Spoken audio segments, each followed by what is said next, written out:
À vous, monsieur le docteur Tonkiewicz. Bon. Eh bien, d'abord, je voudrais remercier Joe d'avoir bien voulu me faire parler de la sexualité. En effet, c'est la chose la plus belle du monde. Et c'est un véritable plaisir, à mon âge, pour vous, de parler de la sexualité. En fait, la sexualité, c'est le mot savant de l'amour. Et vu qu'il n'y a rien au monde plus beau que l'amour, je pense qu'il n'y a rien au monde de plus beau que la sexualité. Et je suis vraiment très heureux de vous en parler. Qu'est-ce que c'est la sexualité? Le miracle de la sexualité, c'est que dans la même espèce, il y a des êtres qui sont à la fois différents et qui sont à la fois les mêmes. Qu'est-ce que ça veut dire? On est tous des êtres humains, et il y a des femmes et des hommes. Ils sont différents, nous verrons pourquoi, comment plutôt, et ils sont les mêmes parce que c'est des êtres humains. Prenez s'il vous plaît des vaches. Il y a des vaches, il y a des taureaux, ils sont différents et c'est quand même, à eux deux, ils font des petits veaux. C'est toujours la même espèce de vache. Il y a une vieille légende grecque qui raconte, qui est la plus belle chose pour apprendre la sexualité. Elle disait qu'autrefois, les hommes, ils avaient à la fois les organes sexuels mâles, c'est-à-dire de l'homme, et femelles, c'est-à-dire de la femme. Et ils étaient très heureux comme ça d'être à la fois hommes et femmes, et ils se plaisaient les uns aux autres, et ils étaient très heureux. Et puis après, ils ont fait un tas de bêtises, je ne me rappelle plus lesquelles, et Dieu les a punis. Comment les dieux les ont punis? Ils ont fait crac, la coupure, la séparation. Les hommes d'un côté, les femmes de l'autre côté. Alors là, ils étaient tout tristes. Ils étaient tristes, ils avaient tous les cafards, ils ne se reconnaissaient plus, la vie était vraiment trop triste. Alors là, Dieu a eu pitié d'eux, ils ont dit, ben voilà, de temps en temps, vous allez vous réunir, vous serez comme avant, vous serez en même temps homme et femme, parce que l'homme sera dans la femme sera dans l'homme, et là, pendant de brefs moments, vous serez aussi heureux qu'avant. C'est ce qu'on appelle le paradis perdu. Alors c'est pour ça que la sexualité, ça permet de temps en temps à ces deux êtres qui sont à la fois les mêmes, parce que c'est tous des êtres humains, et différents, parce que les uns on les appelle hommes, les autres on les appelle femmes, d'être tellement ensemble qu'on ne voit plus la différence. Ça c'est la légende grecque. Mais vu que vous êtes tous très intelligents, faudra vous parler pas seulement des légendes, mais aussi de la science. Alors, qu'est-ce qu'il faut dire? Eh bien, que la sexualité, c'est la plus grande invention que la nature a jamais trouvée. Alors, ceux d'entre vous qui sont croyants, ils peuvent dire que c'est la plus grande chose que le bon Dieu a jamais créée, c'est la sexualité. Ceux qui ne sont pas croyants, ils disent que ce n'est pas le bon Dieu, c'est la nature qui l'a fait, mais tout le monde sera d'accord qu'avant la sexualité, ben, la vie, c'était vraiment pas très beau. Qu'est-ce que c'était la vie avant la sexualité? C'était des petits êtres affreux, comme ça, unicellulaires, qui étaient encore pires que les insectes, pires que le pouls, des espèces de microbes, et ils se divisaient. Pour faire des petits, ils se divisaient. Alors pour ça, ils étaient toujours les mêmes, et ça ne pouvait jamais avancer. Et depuis qu'on a la sexualité, eh bien, pour faire un petit être, on mélange toujours les différents pour faire les mêmes, eh bien, c'est jamais les mêmes. Et c'est pour ça que tous les êtres qui ont la sexualité, il n'y en a pas deux qui se ressemblent, et on est tous différents les uns des autres, et c'est ça la chose la plus belle du monde. Imaginez un monde où tout le monde soit comme Joe. Ce serait complètement invivable. Vous imaginez partout où vous regardez, il y a du Joe, il y a du Joe, il y a du Joe, on deviendrait fou. Et pourtant, Joe, il est formidable, il est génial, il est sympathique, il est terrible. Mais il est comme ça parce qu'il y a un seul Joe. Si tout le monde était Joe, ce serait affreux. Imaginez un monde où il n'y a qu'Edith, que les Edith. Edith, elle est gentille, elle est belle, tout le monde l'aime. Mais imaginez un monde où on tourne, il y a des Edith partout, à gauche une Edith, à droite une Edith. On ne pourrait pas vivre du tout. Et je dis, même avec moi, c'est pareil. Tant Dieu sait que je suis l'un des meilleurs médecins que vous avez jamais connus dans votre vie. Mais imaginez un monde où partout tout le monde s'appelle Tom. C'était vraiment affreux, horrible, avec ses plaisanteries idiotes, avec sa calvitie. Ce serait horrible. Eh bien, grâce à la sexualité, il n'y a qu'une seule Edith, il n'y a qu'un seul Joe, il n'y a qu'un seul Jérôme et tout. La vie est belle comme ça. Jamais deux êtres ne se ressemblent pas. Et ça, c'est grâce à la sexualité, parce que quand on fait un enfant, c'est comme la loterie, je vous expliquerai ça peut-être une autre fois qu'aujourd'hui, et puis comme ça, il n'y a jamais, sauf deux jumeaux, il n'y a jamais deux êtres qui se ressemblent complètement. Maintenant, quel est le but de cette sexualité? Eh bien, vous avez tout de suite compris. Sans la sexualité, il n'y aurait pas eu la vie, il y aurait eu la mort. Le but de la sexualité, il est donc double. Le premier, c'est de faire des petits. Faire des enfants, faire des veaux, faire des petits singes, faire des ratons, faire des petits porcelets, pour que les espèces porques continuent, pour que l'espèce humaine continue. Mais les gens, qu'est-ce que la nature, elle n'est pas bête. Chacun de nous, qu'on soit cochon, taureau, Joe, Edith ou moi, il ne pense pas tellement à l'éternité. Chacun de nous ne pense pas tellement à l'espèce à laquelle il appartient. Chacun de nous pense un peu à soi. Alors, qu'est-ce qu'a fait la nature de génial? C'est pour faire la sexualité, c'est pour faire les enfants, mais c'est aussi pour avoir le plaisir. Sans plaisir, pas d'enfant, sans enfant, pas de plaisir. Au moins, c'était comme ça jusqu'à il y a 200 ans. Alors, quand vous regardez même les coqs et les poules, même les, je sais pas, les lapins, qu'est-ce que vous voyez? Quand ils se montent les uns sur les autres, ça ne dure pas longtemps. Ça fait pouf, vite fait, on ne sait pas s'ils ont du plaisir ou non. Mais avant, vous les voyez qui se tournent comme ça, même les lapins qui se frottent les uns contre l'autre, qui se retournent les oreilles. Les poules, elles font cocodoc, les coqs, ils se gonflent. Exactement comme nous quand on veut plaire à une nana ou à un mec. Donc ce qui fait agréable, c'est pas seulement faire des enfants, mais tout ce qu'il y a avant, que ce soit chez les cerfs, que ce soit chez les hommes, c'est très agréable. Alors pour soi, ça fait le bonheur, le plaisir, et quand les plaisirs et les bonheurs vont ensemble, eh bien ça s'appelle l'amour. Et pour toute l'espèce, c'est aussi pour faire des enfants, c'est ce qu'on appelle la reproduction. Et il faut dire que depuis que la vie existe, jusqu'il y a 200 ou 300 ans, ces deux choses-là étaient complètement inséparables. Pas de plaisir sans enfant, pas d'enfant sans plaisir. Et puis depuis quelques centaines d'années, dans l'espèce humaine, chez les hommes, qui sont quand même très compliqués, qui ont une tête de plus en plus grande et des organes sexuels par rapport à l'éléphant ou au taureau de plus en plus petits, eh bien chez les hommes, on a fini par changer ça un peu, et depuis quelque temps, on peut séparer les plaisirs et les enfants. Ça a commencé à peu près au XVIIIe siècle, il y avait de plus en plus d'enfants, et le plaisir était toujours là, alors les gens commençaient à dire, est-ce qu'on ne pourrait pas se payer du plaisir sans avoir des enfants? Et on commençait même à dire, dans nos sociétés très riches, occidentales, européennes, il y a un risque d'enfants, comme il y a maintenant un risque de maladies sexuellement transmissibles, le sida. Alors vu que l'homme est toujours très pensant, il a inventé des trucs et des machins, comment avoir le plaisir, le bonheur et l'amour sans avoir d'enfants. Je vous en parlerai la prochaine fois, ou peut-être aujourd'hui si vous êtes assez intelligent et assez courageux pour me poser des questions. Donc la chose était séparée, les plaisirs, d'un côté on pouvait se payer le plaisir sans faire des enfants. Alors bien sûr les curés ça les faisait crier. Ils disaient c'est pas beau du tout, être heureux sans faire des enfants c'est vraiment pas bien du tout. Alors il emmerdait tous ceux qui voulaient avoir du plaisir sans faire des enfants, mais maintenant finalement, vu qu'ils étaient plus nombreux, ceux qui voulaient avoir du plaisir, ils ont gagné. Alors maintenant, on peut avoir la pilule, on peut même avoir les IVG, je vous expliquerai ce que c'est. Bref, ce n'est plus du tout interdit d'avoir du plaisir et le bonheur de la sexualité sans faire d'enfants. Or, depuis quelques années, il y a du nouveau.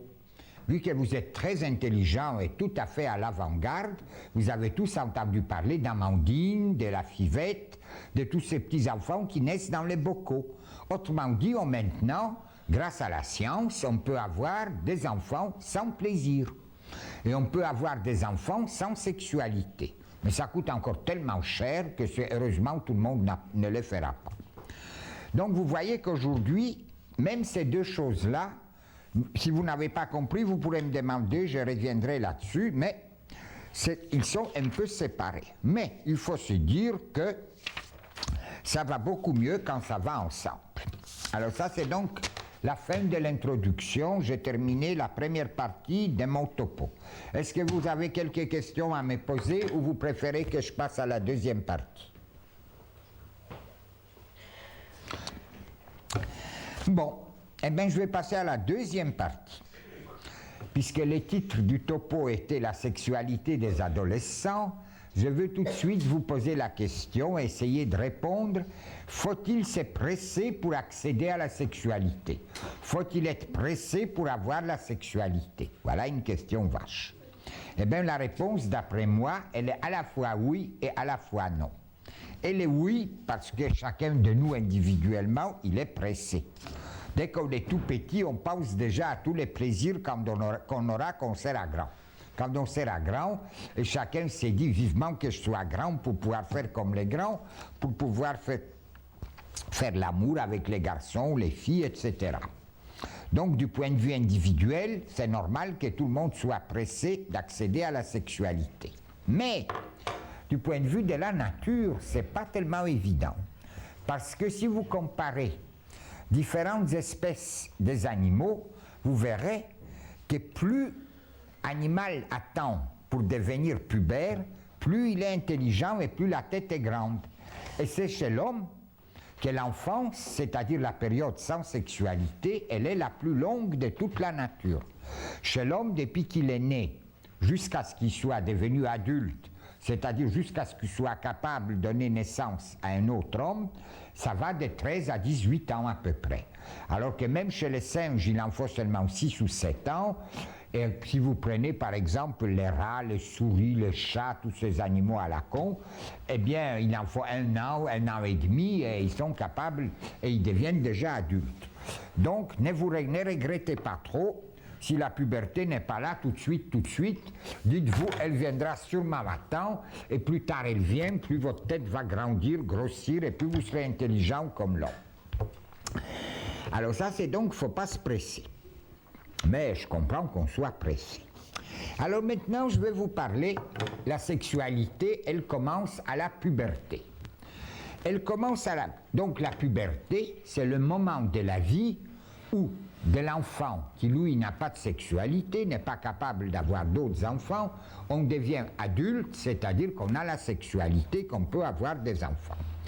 Eh bien là, il faut décrire ça dans 3 chapitres. La sexualité, ça se fait dans le corps, dans la tête et dans les organes sexuels. Il y a une sexualité dans le corps, dans la tête et puis dans les organes sexuels. Alors si vous permettez, je vais vous parler à quel âge d'abord ça arrive. Ah bien l'âge il est variable. Ça arrive plus tôt chez les filles, plus tard chez les garçons. Tout le monde le sait, il y a en moyenne 2 ans de décalage. Mais il y a des filles qui sont un peu lentes, alors elles attendent les garçons, et puis il y a les garçons qui sont très pressés d'avoir leur sexualité, alors ils font aussi vite que les filles. Comment ça se sait qu'ils sont sexués? Eh bien chez la fille, ça vous le savez toutes, c'est les premières règles qu'elles ont. C'est aux premières règles que les mamans disaient à leurs filles: « Oh, maintenant, ma pauvre fille, tu n'es plus un enfant, faut plus que tu joues avec les garçons, maintenant des malheurs vont t'arriver si tu joues avec les garçons. » Elles étaient comme ces pauvres mères, c'est pas de leur faute, mais elles étaient élevées comme ça. Au lieu de dire à la fille: « Tu dois être heureuse, maintenant tu es une grande, tu pourras enfin faire l'amour et être heureuse et avoir du plaisir », eh bien c'est pas du tout ce qu'on leur dit. On leur dit: « Maintenant il faut que tu fasses attention », et puis il y a encore des pères jaloux qui disent: « Maintenant si je te vois avec un garçon, bah, tu vas voir ce qui va t'arriver ». Il dit ça parce qu'il est jaloux, c'est absolument évident. Donc chez les filles, c'est donc les premières règles qui montrent que la sexualité, que la période de vie sexuelle a commencé. Chez les garçons, c'est plus discret pour une fois. D'habitude, les garçons, c'est moins discret que les filles, nous allons le voir tout à l'heure. Mais là, pour les débuts de la puberté, ils sont plus discrets. C'est la première éjaculation. Vous savez ce que c'est l'éjaculation? C'est l'émission du sperme, la première. Mais ça, on ne s'en montre pas en public. Ça, c'est pas tellement. On n'a pas besoin pour ça de serviettes hygiéniques. Un drap, ça suffit. Alors la date, elle est plus difficile à connaître. Et en général, les filles, dès qu'elles ont leurs premières règles, elles courent chez leur maman pour dire: « Maman, ça saigne, etc., etc. » Et on connaît la date tout de suite. Et puis, alors que les garçons, quand ils ont eu leur première éjaculation, ben, ils se demandent qu'est-ce que c'est qui leur arrive, et ils ferment plutôt leur gueule, ils disent rien à personne. C'est pour ça que les recherches scientifiques sur le début de la puberté chez les garçons sont moins précises que les recherches sur l'âge des filles. Alors maintenant, commençons par le corps. Alors par les corps, vous le savez très bien, les corps ils changent beaucoup à la puberté et les passages de l'enfance à l'adulte, ou si vous voulez de l'enfance à l'adolescence, elle est assez compliquée.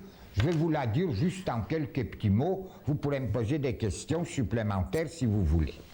Eh bien, on va distinguer ce qui se passe dans les deux sexes, pareil chez les garçons et chez les filles, ce qui se passe chez les filles seulement et ce qui se passe chez les garçons seulement. D'habitude, dans tous les livres, on commence toujours par les garçons, mais c'est parce qu'on est dans une société macho. Alors chez nous, en Pologne, pour ouvrir la porte, on dit toujours les dames les premières, et bien là aussi, on va commencer par les filles. Eh bien, dans les deux sexes, qu'est-ce qu'on voit? La première chose, la taille qui augmente. On voit des gosses qui étaient tout petits, qui grandissaient 1-2 cm par an, lentement, et puis tout d'un coup on dit « Aïe, les vêtements, oh, quel malheur, il faut acheter de nouveaux vêtements ». Les chaussures deviennent trop petits, les polos deviennent trop petits, et Adolphe qui est d'accord avec moi, ça vient juste de lui arriver. Ils commencent à pousser comme des champignons, tu comprends, que ce soit des garçons ou des filles, ils arrivent, il y en a qui arrivent à gagner jusqu'à 10 cm dans une année. Alors c'est énorme, il fallait être nourrisson pour faire autant. Il n'y a que les nourrissons qui poussaient si vite que ça, et là c'est comme une deuxième naissance, la puberté, ça pousse très vite. Donc la taille, elle augmente beaucoup. Le poids, il se met à suivre et il augmente beaucoup aussi, et certains sont même tellement bêta qu'ils croient qu'ils ont trop grossi, ils sont trop gros, ils se mettent à des régimes idiots, et ils sont goinfres aussi. Il ne faut pas oublier que l'adolescence, c'est la période où on est goinfre. C'est-à-dire qu'on a besoin de manger beaucoup. Et tous les parents et les éducateurs qui empêchent les enfants, les jeunes d'être goinfres, ben c'est des mauvais parents et des mauvais éducateurs. Parce qu'un enfant, il n'a pas besoin d'être goinfre parce qu'il ne pousse pas vite. Alors là, pendant 3-4 ans, ça pousse de nouveau tellement fort que les gosses, ils ont besoin de bouffer, bouffer, bouffer. Ici, j'espère qu'on vous donne assez à manger, sinon, M. Fender, il a toute une boîte pour des protestations et des réclamations si les gens pensent, si les gosses pensent qu'ils ne mangent pas assez. À côté de la taille et du poids, ce sont les poils. Eh bien, un des premiers signes de la puberté, de la sexualité, c'est que les poils poussent. Il y a deux sortes de poils qui poussent dans les deux sexes. Les poils sous les pubis, c'est-à-dire en bas, et des poils sous les aisselles, c'est-à-dire en haut. Alors ces deux sortes de poils, ça pousse partout, autant chez les garçons que chez les filles. Un autre signe qui est caractéristique de la puberté, qui n'est pas très agréable, mais je suis obligé d'en parler, ce sont les boutons, qu'on appelle l'acné. Vous savez, ces petits boutons noirs. Alors là, tout le monde l'a pas, mais presque tout le monde les a. Les uns les ont un peu plus, les autres un peu moins, mais il ne faut pas croire que c'est une maladie grave, c'est une chose désagréable, c'est pour ça qu'on cherche toujours des médicaments pour ça, mais vous devez remarquer que moins une maladie est grave, plus c'est difficile de trouver à la soigner. Et l'acné étant presque pas une maladie, c'est pour ça qu'elle est si difficile à soigner, et quand vous avez ces boutons, bah, soignez-les un peu, mettez-vous de l'exomédine, mettez-vous des colorants si vous voulez. Soyez bien propre, c'est la moindre des politesses, mais si ces traitements ne réussissent pas, bah, ne pleurez pas, à 20 ans ça va guérir, tout le monde a. Il y a beaucoup moins de boutons chez les gens de 20 ans que chez les gens de 15 ans. Et puis, l'autre signe de la puberté, le dernier, c'est que la croissance, elle s'arrête. En général, 2 ans après les premières règles chez les filles, 3-4 ans après la première éjaculation chez les garçons, eh bien, la croissance, elle s'arrête. Alors, si on veut faire des radios, ça se voit très bien, et avec des radios du poignet, on peut savoir de combien de centimètres un garçon ou une fille vont encore grandir. Voilà ce qui se trouve dans les corps, aussi bien chez les garçons que chez les filles. Je parle pas trop vite, vous comprenez tout, Edith? Tu comprends tout? Toi, tu comprends tout? Hugo, tu comprends tout, à peu près une chose sur 2? Ça va? Bon. Eh bien, même Hugo, qui est le plus jeune, il comprend 3 choses sur 4, ça peut aller. Et Dada, je parle pas trop vite? Non. C'est sûr, David. J'ai pas trop d'accent polonais? Ton oreille espagnole arrive à comprendre? Bon, eh bien, ça peut aller. Eh bien, maintenant, regardons ce qui se passe chez les filles et ce qui ne se passe pas chez les garçons. Eh bien, chez les filles, la première chose qui est caractéristique des filles, c'est que ça commence plus tôt. Ça commence plus tôt, en moyenne de 2 ans. Et c'est pour ça que les filles regardent toujours les garçons d'en haut. Parce que pour les filles de 14 ans et les garçons de 14 ans, eh bien la fille, elle est déjà beaucoup plus mûre, beaucoup plus avancée dans la sexualité que les garçons. Alors en général, quand on cause avec les filles, elles disent « Bah, moi ce que j'aime, c'est les grands. Ceux de 14 ans, qu'est-ce qu'ils sont cons? Qu'est-ce qu'ils peuvent être cons? Ceux qui ont le même âge que nous. » Eh bien, ça a toujours été comme ça. En fait, ils ne sont pas plus cons que les filles, il ne faut pas croire, mais ils sont moins rapides, ils sont plus lents. Et après, quand ils arrivent tous à 18 ans, eh bien, ils sont exactement au même point, les garçons et les filles.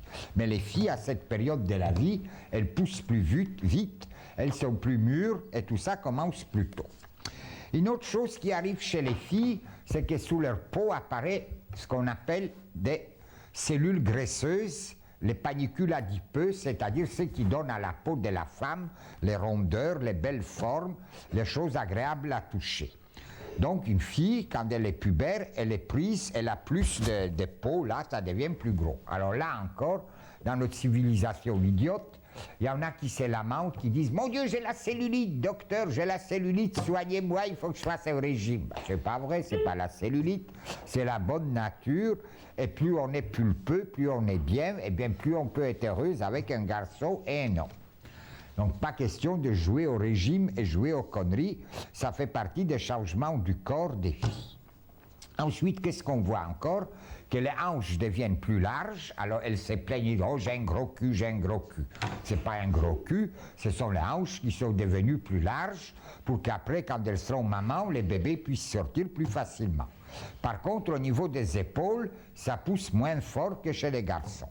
Et puis enfin, ce qui arrive, ce dont les filles sont les plus fières, ce sont les seins. Alors les seins, ça, elles sont fières parce que ça, les garçons n'en ont pas. Les garçons en ont parfois un petit bout, ils se croient malades, ils viennent trouver les médecins. Mais ça disparaît vite, c'est pas grave. Les filles, parfois, elles se croient malades quand les gauches poussent plus vite que les droits. C'est pas grave non plus parce qu'il y a d'autres chez qui les droits poussent plus vite que les gauches. Et puis quand ils finissent, ils sont tous les deux pareils. Eh bien d'abord c'est très beau, deuxièmement c'est joli, et troisièmement c'est utile en plus, c'est utile parce que quand on a un bébé, vous le savez tous, ça permet de lui donner du lait. Donc c'est une espèce de biberon qu'on a gratuitement. Voilà donc le sein qui pousse. Alors c'est à peu près tout chez les filles, alors je passe que les cheveux commencent à pousser hautement, les poils sur le corps il n'y en a pas beaucoup, un petit peu seulement, et puis c'est tout. Maintenant les garçons c'est autre chose. Les garçons, au lieu d'avoir de la matière grasse, au lieu d'avoir les formes des corps arrondis, ils font des muscles. Ils deviennent plus musclés, ils deviennent plus robustes, ils ont plus de force musculaire.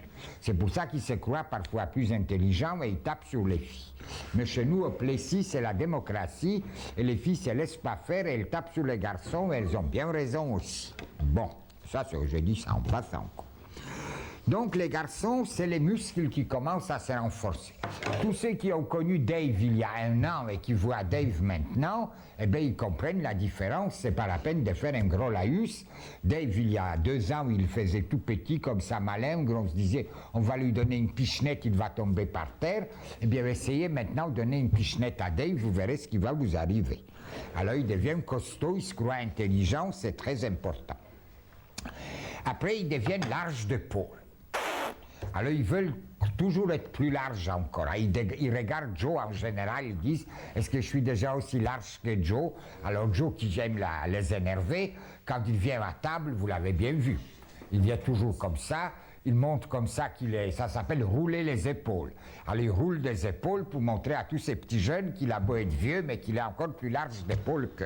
Ah, c'est son problème, c'est pas les miens. Et alors les garçons, ils sont contents d'être larges dans des épaules. Il y en a même qui mettaient parfois des petits coussins dans leurs vêtements pour paraître plus larges. Mais ça se fait plus maintenant, ils sont trop intelligents pour ça. Après, il y a parfois un petit bout de sein qui pousse, mais ça, c'est pas grave, ça compte pas. Ce qu'ils ont d'autres, c'est des poils partout. Alors là, ils en sont fiers. Et ça, les filles n'en ont pas. Ils ont, voilà, comme notre éducateur, Louis, il a des poils partout, parce qu'il ne les a pas enlevés. Alors, ils ont des poils dans la moustache, ils ont des poils dans la barbe, et ça, les filles n'en ont pas. Et en général, quand ils ont bien des poils, c'est les grands signes extérieurs, c'est les grands signes que tout le monde voit, que la sexualité commence à marcher bien, il y a la moustache, il y a un peu de barbe. Alors vous savez tous qu'ils aiment se couper la barbe vite, parce qu'ils savent que quand on la coupe un peu, elle va repousser plus forte, et ils sont très fiers d'avoir la barbe. Après, quand ils deviennent vieux cons comme nous, ils se disent qu'est-ce qu'on est mieux sans barbe, mais ça c'est un autre problème. Voilà la moustache, la barbe, et certains même ont quelques poils sur les jambes, sur les bras, sur les mains, et tout ça, ce sont des signes de virilité, c'est-à-dire des signes qu'on est un homme. Et puis la dernière chose qu'ils ont dans leur corps qui change, c'est la voix. Et vous savez très bien que quand ils sont enfants, les filles et les garçons ont la même voix, et puis la voix des filles, ça reste toujours en haut, et dites quand elles chantent, on croit toujours que c'est du soprano, bien sûr. T'as jamais chanté? Ben c'est dommage, parce que tu chanterais toujours joliment avec une voix haute. Alors que chez les garçons, la voix, elle devient une voix d'homme, elle devient grave. Alors voilà pour le corps. Alors maintenant, qu'est-ce qui se passe dans la tête? Ça, c'est encore beaucoup plus important que le corps. Et puisque vous savez que je suis psychiatre, eh bien moi, je suis donc spécialiste de la tête, plus que les spécialistes du corps. Eh bien, je vais essayer de vous dire ce qui se passe dans la tête. Si vous n'êtes pas d'accord, ben vous allez poser des questions, dire que vous n'êtes pas d'accord. Eh bien, je crois qu'on se sent très drôle quand on commence à voir la sexualité. On se sent bizarre. On se sent qu'on n'est plus comme avant, on n'est plus comme quand on était enfant, et on ne sait pas comment on va se sentir demain. C'est vraiment une période où on se sent perturbé. On croit parfois qu'on est unique au monde, on croit que ce qui nous arrive, ce n'est jamais arrivé à personne avant, et que ça n'arrivera jamais à personne après. Je pense à un garçon comme ça à Vitry que j'ai connu, qui est venu me dire un jour, tu sais Tom, je roulais un patin à une gonzesse. Il m'a dit ça, il avait l'air très mystérieux, il était très fier. Alors moi je jouais au con, je lui dis, mais dis donc, qu'est-ce que c'est rouler un patin? Moi je ne sais pas ce que ça va dire. Comme ça. Alors les garçons qui m'aimaient bien, vous savez, à Vitry, les enfants m'aimaient plus qu'ici. Hein. Alors les garçons qui m'aimaient bien, ils me disent, oh Tom, je ne peux pas te le dire, tu vas être vexé. Ah, pourquoi je serais vexé? Parce que tu sais, vous les vieux, vous ne savez pas faire ça. Ça a été inventé en 1968, en mai 68, on a inventé ça. Rouler les patins, c'est s'embrasser avec la langue. Et des vieux comme toi, ben, on ne vous l'aura jamais appris. Ben, vous voyez ça? Ça, c'est le propre de la sexualité d'adolescent, c'est qu'on croit avoir toujours tout découvert. Quand on a fait les premiers baisers à un garçon ou à une fille, on pense que jamais personne au monde n'a fait un baiser aussi beau, aussi magnifique. Alors, on aime tout le monde, et en même temps, on déteste tout le monde. Et souvent, ce sont les mêmes gens qu'on aime aujourd'hui qu'on déteste le lendemain. Et puis, on aime tout le monde, on est amoureux. Aujourd'hui, on est amoureux de l'une, demain, on est amoureux de l'autre. Aujourd'hui, on s'est dit, oh, dis donc, Joachim, qu'est-ce qu'il est beau. Et demain, oh, Joachim, c'est un vrai con. Il n'y a que Laurent que j'aime. Et 3 jours après, on dit, oh, bah, Laurent, au fond, il ne vaut pas mieux que les autres. C'est Dave qui est quand même le plus beau. Il a les mains douces, il est sympathique, il est formidable. Et puis, donc ça change. On aimerait aimer tout le monde. Alors les adultes, ils viennent et ils disent, oh là là, les enfants, vous ne comprenez pas l'amour. Il faut aimer quand même longuement la même personne. Il faut aller chez les mères, il faut aller chez les curés, il faut devenir grand-père pour pouvoir dire d'amour. Et non, quand on est jeune, on est comme ça. Quand vous avez vu des papillons, les papillons, ils aiment les fleurs. Ils sautent d'une fleur à l'autre, ils sont amoureux des fleurs. Personne ne leur reproche d'être papillon. Eh bien, les jeunes, on leur reproche parfois d'être papillon en l'amour. Eh bien, la nuit, qu'est-ce qu'on fait? Ben, la nuit, on ne peut pas dormir. souvent on a des insomnies. Alors on va parfois trouver les toubibs, on dit docteur je veux des comprimés. Faut être complètement con pour demander des comprimés pour dormir quand on est adolescent. C'est tout à fait normal. C'est la sexualité qui vous empêche de dormir parce que vous dormez tous avec une bombe atomique dans le corps. Alors comment voulez-vous dormir tranquillement quand vous avez une bombe atomique dans le corps? Eh bien, quand on touche son corps, on s'est dit ça ne fait plus comme avant. Quand j'étais enfant, je touchais, ça me faisait rien. Maintenant, il suffit que je touche, ça me fait des choses. Alors c'est des choses mystérieuses, on ne sait pas ce que c'est. Si j'en parle à quelqu'un, on va dire que je suis vicelard, on va dire qu'est-ce que c'est que ça, que je suis peut-être anormal. Alors les choses sont là, on sent, et puis c'est les plaisirs. Mais on ne connaît pas les noms, et on dit que c'est défendu, et pourtant ça arrive. Alors on ne sait pas ce que c'est, puis on a peur. Et alors ce mélange de plaisir et de peur, je crois que c'est la chose la plus belle de tout l'amour et de toute la sexualité d'adolescent. Après, les plaisirs, on peut l'avoir jusqu'à 62 ans, mais quand on n'a pas un peu de peur avec les plaisirs, ben on les regrette. Alors je vous laisse avec vos peurs, et surtout ne prenez pas des comprimés. Après, qu'est-ce qu'on a d'autre? Eh bien, on a tellement peur des adultes, on a tellement peur de dire tout ça, que quand on voit des adultes qui veulent vous faire parler de tout ça, on dit « Ouh, mais ça c'est un cochon, ça c'est un vicelard ».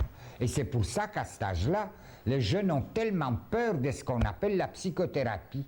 Parce que la psychothérapie, c'est leur faire parler de ce qu'ils croient être très intime, de ce qu'ils croient qu'il est à eux tout seuls, de ce qu'ils trouvent entre la couverture et les draps, entre la chemise et les corps, et c'est quand même très spécial. La même chose qui se passe dans la tête, c'est quand on regarde les gens de l'autre sexe. Et bien d'habitude, on en regarde un, quand on est garçon, on regarde une fille, et puis on la déshabille, on la voit toute nue.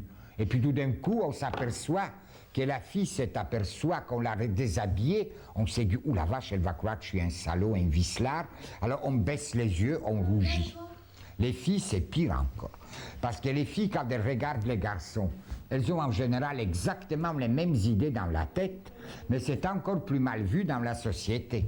Alors quand la fille regarde un garçon avec un air un peu comme ci, comme ça, que vous comprenez, je ne peux pas vous faire des dessins, eh bien là, elle a encore plus honte, alors c'est pour ça qu'elle baisse les yeux comme une religieuse, et il y en a qui disent. Alors quand elle rougit, alors c'est la fin des haricots. Parce que là, elle s'est dit, si j'ai rougi, les autres sauront que j'ai regardé les garçons d'un air cochon. Oh là là, quel malheur. Et le pire, c'est qu'elle croit, la pauvre, qu'elle est la seule au monde à regarder les garçons d'un œil coquin. Elle croit qu'elle est la seule au monde de voir un gars à poil alors qu'il est encore tout habillé. Et elle croit que c'est un péché alors que ça se fait depuis au moins 600 000 ans. Alors voilà, on pense comme ça se verra. Eh bien, quand on se regarde dans la glace, je parle pas trop vite, comment tu t'appelles le dernier qui est arrivé hier, le plus mignon là? Comment tu t'appelles? Boum. Je parle pas trop vite pour toi? Dis. Il comprend pas? Si. Il a des ans. Mais il a des yeux vifs, hein? Non, il ne peut pas comprendre aussi bien que toi, Edith, ça c'est vrai. Mais il comprend un petit peu peut-être. Tu t'ennuies ou ça t'amuse? Est-ce que tu t'ennuies ou ça t'amuse? Hein? Tu veux rester ou tu veux t'en aller? Tu préfères rester? Bon, d'accord. Comment? Eh bien, quand on se regarde dans la glace, c'est encore la même chose. On ne se reconnaît pas. On se dit, est-ce que c'est moi? Est-ce que c'est un autre? Avant, j'étais enfant. Maintenant, ça change. Je ne reconnais pas mes boutons. Je ne reconnais pas tout ça. On est inquiet. Alors, quand on dort, alors là, c'est les pires. Quand c'est les garçons et les filles, ils dorment tous ce qu'ils volent. Ils se demandent après, mais pourquoi donc j'ai rêvé que je vole? Je n'avais pas d'avion, j'étais un oiseau, je survolais les villes, ou alors je descends l'escalier et puis je sais sauter 15 marches, 20 marches à la fois. Et puis quand ils se réveillent, ils sont tout heureux. Et parfois ils sont tout mouillés, tout couverts de sueur ou d'autres choses. Alors ils se disent, mon Dieu, qu'est-ce que c'était tous ces rêves-là? Alors les garçons, qu'est-ce qu'ils rêvent? Ils rêvent les cuisses, ils rêvent les seins, ils rêvent des femmes à poil, des dos, ils rêvent ce qu'ils ont vu dans les journaux pornographiques ou ce qu'ils ont vu à la télé. Et puis les matins, ils disent, oh là là, je suis peut-être pas normal d'avoir eu des rêves comme ça. Et ils ne savent pas que tous les autres en font pareil. Alors raconter des rêves comme ça à la psychothérapie, ouh là là, mais qu'est-ce qu'il va dire le psychothérapeute? Il va nous traiter de tous les... Non, et c'est pour ça que les gars n'aiment pas de faire de la psychothérapie, et je les comprends très bien. Les filles, elles rêvent souvent du sang, elles rêvent de couteaux, elles rêvent de bandits qui viendront les couper en deux, les égorger. Voilà, ils rêvent des matraques, des flics avec des matraques. Et puis elles sont toutes étonnées que ça ne fait pas assez cauchemar. Elles ont peur, mais elles se disent, oh, c'est quand même pas si mal que ça comme rêve. Elles n'y comprennent rien du tout en général, mais elles ne sont pas foutues d'aller en parler à leur psychothérapeute parce qu'elles ont peur qu'on se moque d'elles. Et bien voilà. Et avant de s'endormir, c'est encore pire que dans les rêves. Alors là, je ne vais pas vous dire tout ce qui se passe avant de s'endormir, vous le savez mieux que moi. Mais en général, avant de s'endormir, on aimerait toucher son corps, on aimerait courir après les plaisirs, et puis on a peur de ça, et puis on finit par s'endormir tant bien que mal. Maintenant, je ne sais pas si ça vous plaît, les tableaux que je vous ai donnés là, de ce qui se passe dans la tête des adolescents quand ils sont pubères. Parfois, ce n'est jamais dit.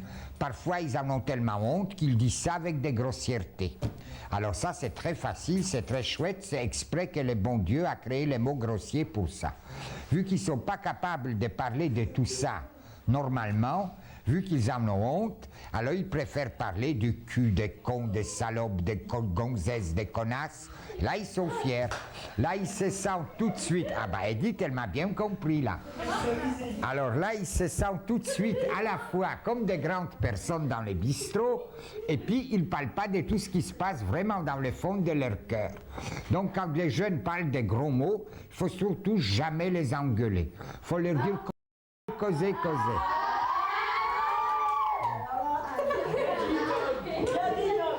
Ça leur passera.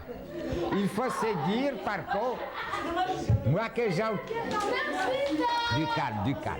Moi, quand j'entends les jeunes dire des gros mots, je dis, ah là là, qu'est-ce qu'il y a de belles choses dans leur tête dont ils n'osent pas parler et dont ils expriment avec des mots grossiers.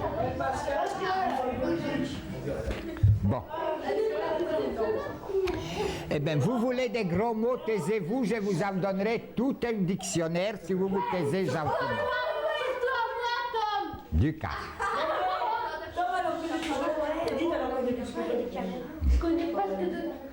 Bon. Eh bien, commençons pour les garçons, avec les garçons. Vu que tout à l'heure j'ai commencé avec les filles, eh bien là je commencerai avec les garçons. Comment ça se passe la puberté avec les organes sexuels? Eh bien chez les garçons, tout est dehors. C'est fragile, mais c'est fier. Il croit qu'il peut faire pipi contre un mur, alors il se croit les maîtres du monde. Mais quand on lui donne un coup de pied là-bas, alors il est malheureux, il croit qu'il va devenir foutu pour sa vie. Alors donc, vous voyez, c'est à la fois fier, c'est beau, mais tout est dehors. Alors qu'est-ce qu'on a? On a la verge qui grandit. Alors la verge, si vous voulez, c'est un des mots qu'on peut les dire de 15 façons différentes. Ceux qui aiment les Grecs, ils diront phallus. Ceux qui aiment les latins, ils diront pénis. Ceux qui aiment l'argot, ils diront bite. Ceux qui aiment le langage coloré, ils diront la queue. Et puis les Chinois, ils appellent ça l'éléphant d'ivoire. Ça, c'est beaucoup plus joli. Alors pour les testicules, c'est pareil. On peut appeler ça les... Pardon? Il s'appelle Zizi. Les zizi, c'est pour les petits, c'est vrai. J'ai oublié les zizi, merci Virginie. Les quoi? Les burnes. Les burnes? Ouais. Ah ben ça, c'est les testicules. Mais je ne suis pas encore arrivé. Je ne suis pas encore arrivé là. Alors après, c'est les testicules. Alors les testicules, je suis moins calé, parce que je connais moins de mots, mais c'est les roupettes, c'est les couilles, c'est les œufs, il y a un tas de mots comme ça. Et tout est dehors et c'est très fragile. Chez la fille, comment? Alors chez la fille, c'est exactement le contraire de chez les garçons. Attends, on va y arriver à la chatte. C'est exactement le contraire. Chez la fille, tout est secret. Tout est caché, tout est riche et tout ne se montre pas. C'est comme ça que la nature a fait. Ne me demandez pas pourquoi, c'est comme ça. C'est pour ça peut-être que les femmes, elles en ont... C'est peut-être pour ça que les femmes, elles pensent plus que les hommes, elles parlent moins que les hommes, parce qu'elles sont plus secrètes, elles se disent « laissez-les gueuler, c'est toujours nous qui aurons les derniers mots ». Eh bien, avec leurs organes sexuels, d'abord, sachez qu'elles en ont plus que les hommes. Elles en ont plus que nous, mais ça se voit pas. Ouais, parce que vous avez les boules et... Voilà. Eh bien, qu'est-ce qu'il y a chez les femmes? Ce qu'on voit, c'est vraiment peu de choses. C'est ce que Virginie a gentiment appelé la chatte. Ça s'appelle aussi la vulve, ça s'appelle les vestibules, et ce que les Chinois appellent merveilleusement la porte du jardin des délices. Ou si vous préférez être plus chrétien, la porte du paradis. Alors ce qu'on voit, c'est la porte du paradis. C'est pas grand-chose, mais c'est quand même très beau aussi. À l'intérieur, donc, c'est là ce que les Chinois appelaient le jardin du paradis. C'est ce qu'on appelle le vagin. Oui, vas-y. Chut, on en a plus que dit, ça. Ça, les feuilles rentrent par la porte du paradis. Joe, il parle. Attends, mais les feuilles rentrent par la porte. Exactement.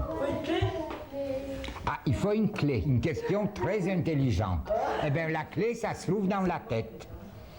Tu vois, la clé de la porte du paradis, tu la trouves dans la tête, c'est le consentement de l'autre. Exactement, tu as posé là une question qui montre combien tu es intelligente. Il ne faut pas entrer sans clé. Eh bien, voilà. Alors, plus à l'intérieur, c'est un canal qui s'appelle le vagin. Alors lui là, il n'a pas beaucoup de noms spéciaux parce qu'on ne le voit pas.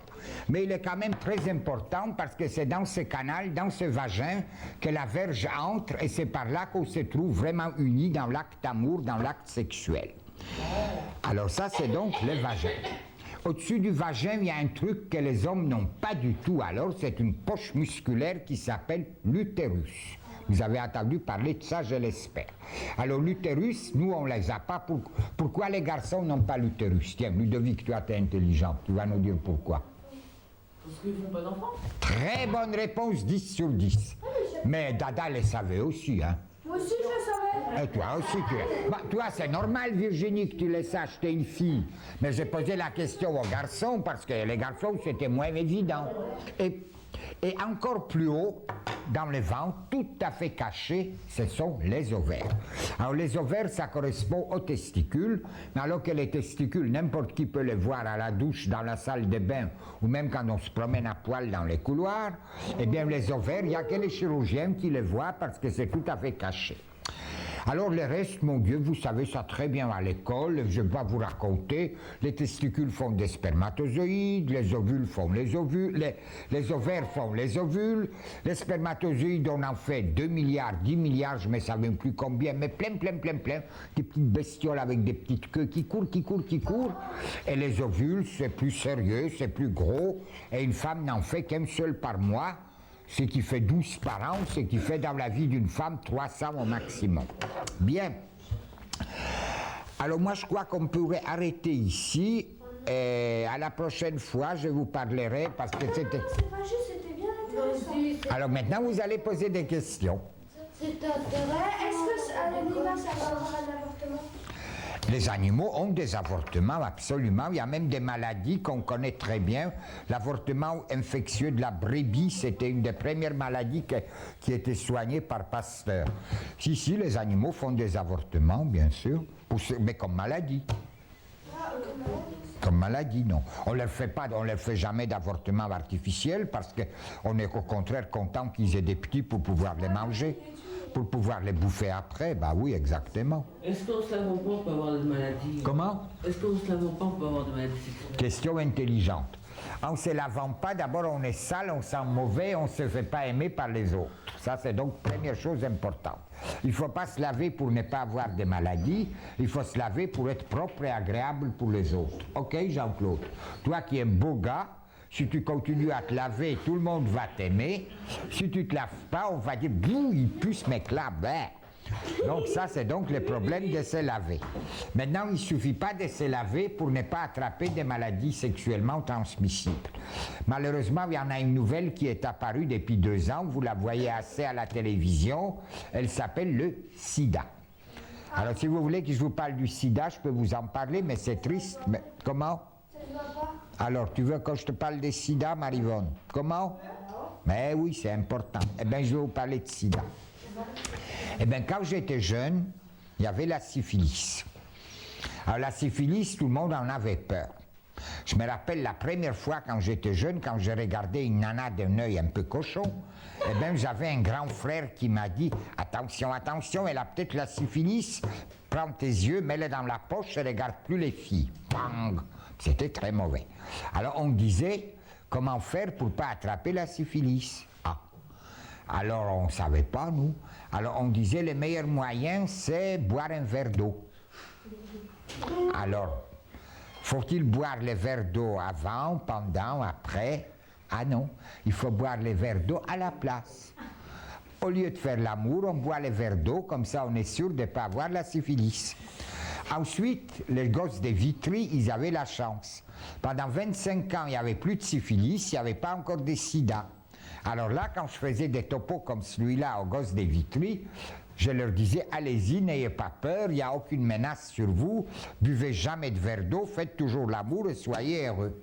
Et bien maintenant, avec les sida, c'est plus pareil parce que c'est quand même une sale maladie et ça atteint même des gens très bien.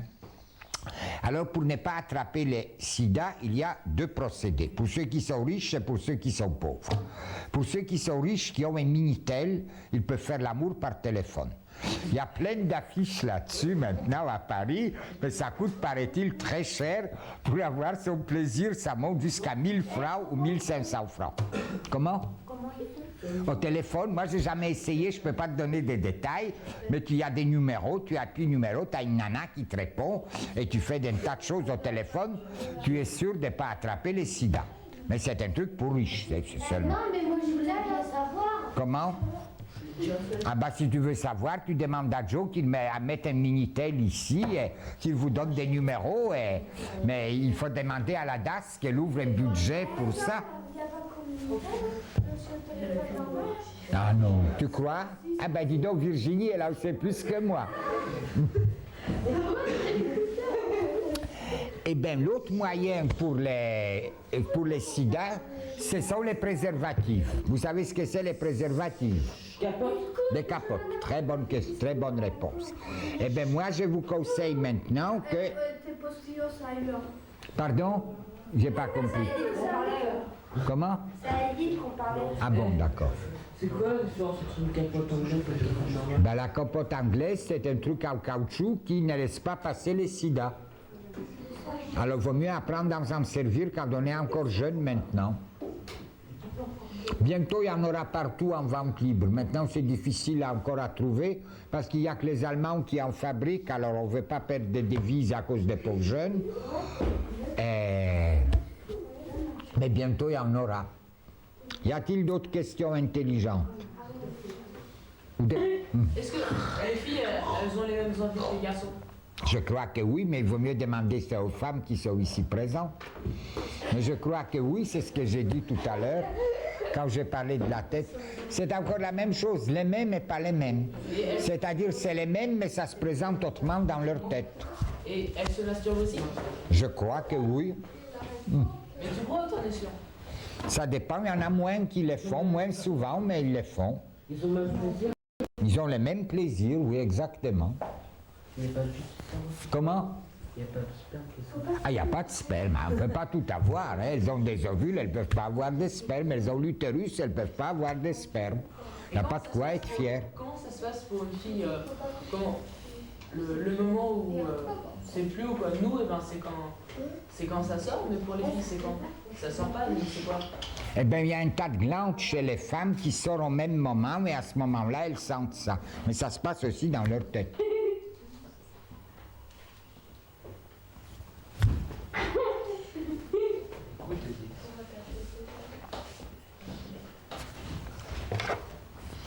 Nous avons tenu, messieurs les directeurs, pendant 1 heure et 6 minutes.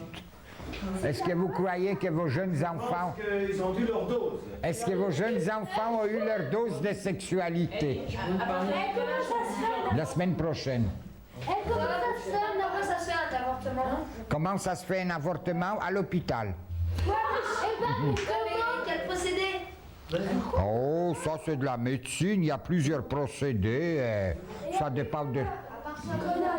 Ils nous mettent des produits là. Ils mettent des produits, des sondes, des aspirations, c'est des choses que je peux expliquer. Comment? Après, on n'a pas d'enfant, exactement. Mais il vaut mieux prendre la pilule, hein. Ah, maintenant ça fait grossir la Toutes les pilules dites font pas grossir, c'est pas vrai. Non, je ne parie pas. Tu paries? Si vous voulez, je reviendrai dans 2 mois, je vous ferai la suite, tout ce que je vous ai pas dit encore.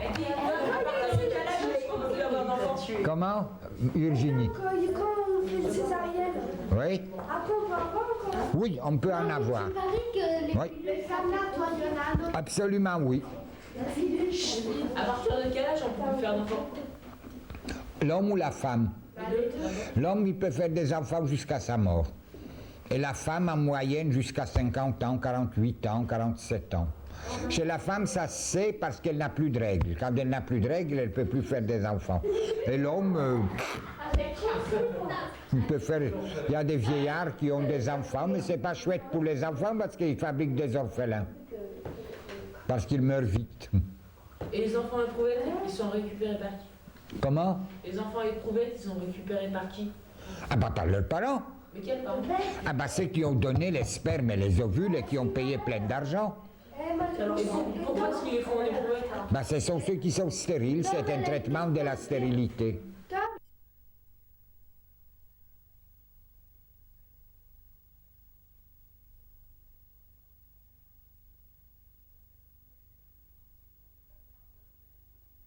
La séance est levée. Merci de votre attention. Merci.